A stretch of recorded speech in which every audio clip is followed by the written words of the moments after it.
Okay, so as the whole world now knows that we lost Bob Saget, and just actually the one who told me was actually Tina. She had let me know, and I just remember being like, "What?"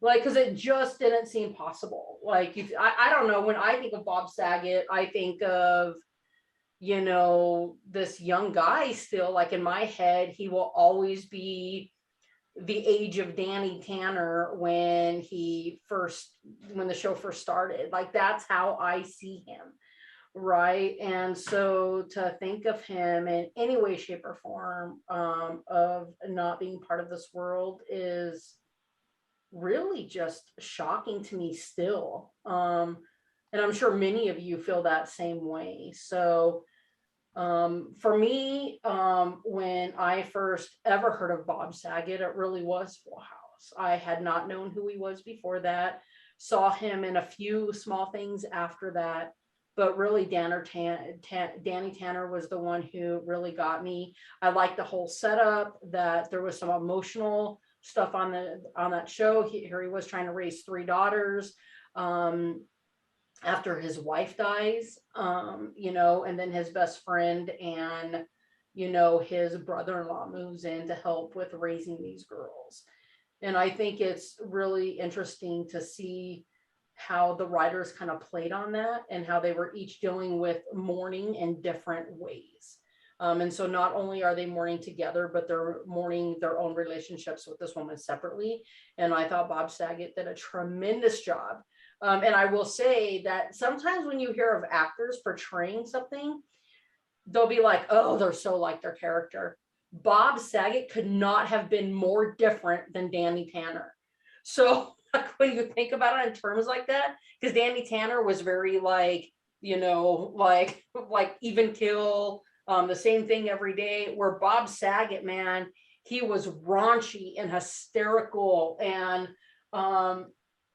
the one way that they were really alike was with how big they loved. So anyway, Tina, did you want to take it from there? Yeah, so I also knew Bob Saget from Full House. He's known as America's Dad.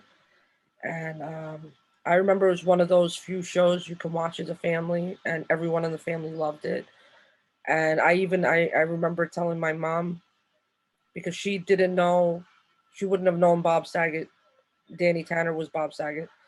So when I told her, the man that played Danny Tanner passed away, and it was kind of endearing. She goes, she was like, oh my god, he was so good at cleaning, and it made me laugh, but it was also like it got me in the heart because she went on. She was like, imagine losing your wife, the mother of your children, so young, and he took on this role of being mom and dad and cleaning the house, and like you said, his brother-in-law moves in and his best friend, um, and then Bob.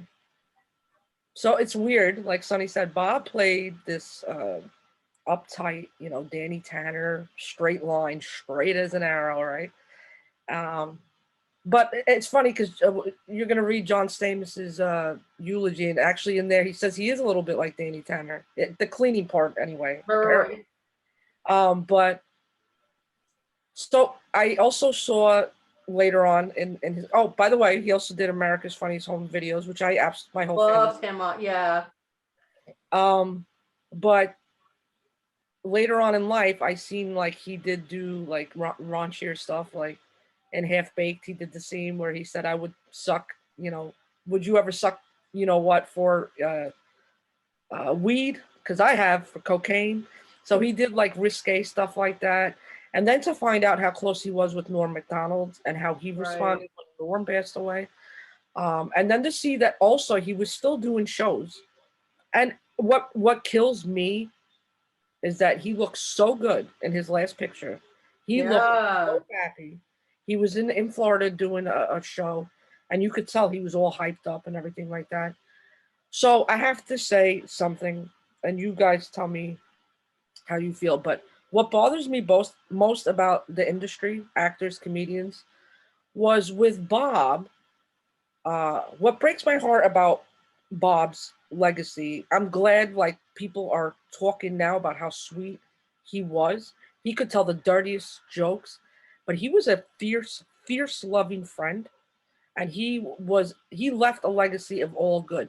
And that filled my heart because this part breaks my heart. When he was alive in this industry, if one person, and it's life too, but this goes the same way with rumors. One person says that you are, there was these jokes that surrounded Bob, Right. and maybe he was not. People said, Bob was not the kindest guy, or Bob. There was some off-color jokes about Bob and his sex life and things like that. And there was a lot of people that were divided. Like, was Bob actually a creep? You know, so what bothers me about that is there was people that maybe didn't think the best about Bob when he was alive. And it's not that I thought these things, but it did bum me out to think that maybe Bob wasn't such a Right. good guy. So when he passed away, I was expecting to hear like bad things, because what's the point now? He's gone, right? You're gonna say what you're gonna say. You say it. He's gone. But no, to my pleasant surprise, I didn't read anything bad. It was all good. These people closest to him. I mean, what would be the point to not bring up anything bad, even for people that maybe had? So my thing is like, I wish people were better to each other when they were alive. When they're alive. Yeah, be good to each other now. And so with Bob, like even the Comedy Central roast, we brought this up. Norm Macdonald roasted Bob. Not really roast, because they loved each other. And Bob was the first comedian that Norm saw live at 17, right? And he got emotional towards the end of the roast. And that moment right there should have told you, him and Bob getting emotional, what kind of men Right. they both were. And Yeah. it just, so I just want to say, whether you're in the industry, an actor, everyday Joe like us, words really matter. And I think it's important that even if you don't like someone, you don't have to go out of your way to, Well, to, I just want to say in regards to that um not everyone's always going to like us, and I've said this before, you both have heard me say it, but what somebody else thinks about us is none of our business, right? It's none of my business whether someone likes me or they don't like me. But the thing is that if I don't like someone, I'm not going to voice it, because like, now it's one thing, but you guys also know me, that I would go directly to that person and I'd be like, what's going on? Like, I'm feeling a weird vibe. So if you want to talk about it, let's discuss it. If not, it's done, it's squashed. Don't bring it up to me again, and don't talk about it later. So the thing is like, so for people that didn't like him, number one, they should have gone to him himself, right? And number two is, let's say that someone had some accusation or something against Bob. Truthfully, they should have brought it up, at some point in time. And it should have been made into, it should not have been made into a joke or anything like that. And so, but I did not see the people that did say, well, Bob was a bad guy.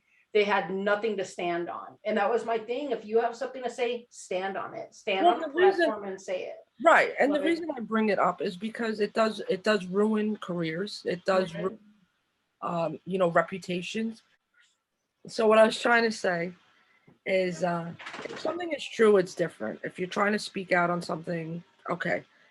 My thing was always like, if you don't like someone, this works for just in life.